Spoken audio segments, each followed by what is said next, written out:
ताज्या घडामोडींसाठी स्वानंद न्यूजला सबस्क्राइब करा आणि बेल आयकॉनवर क्लिक करा। उल्हासनगरच्या सुभाष टेकडी परिसरातील साईबाबा नगरमधील मुख्य रस्ता सिमेंट काँक्रिटीकरण होणार आहे। यासाठी नगरसेवक रमेश यांनी महापालिकेच्या फंडातून 50 लाखांचा निधी मंजूर करून आणला असून आज आमदार डॉक्टर बालाजी किणीकर यांच्या हस्ते भूमिपूजन करण्यात आले।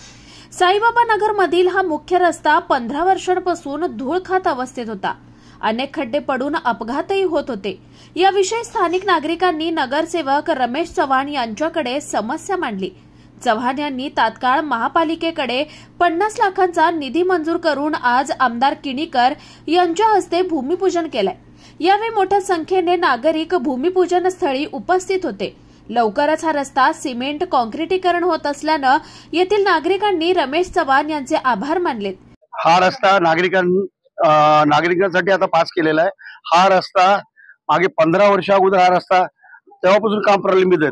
हे धुळीत असे वाकड्या तिकडे रस्त्यावर चालत होते, त्यामुळे नागरिकांनी आमच्याकडे स्थानिक नगरसेवक म्हणून आमच्याकडे आले आणि मग आम्ही त्यांच्या 50 लाखाचा महानगरपालिकेच्या फंड मधून हा रस्ता पास केलेला आहे।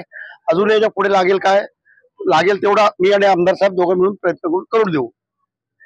आकाश साने, स्वानंद मीडिया, उल्हासनगर। ताज्या घडामोडींसाठी स्वानंद न्यूजला सबस्क्राइब करा आणि बेल आयकॉनवर क्लिक करा।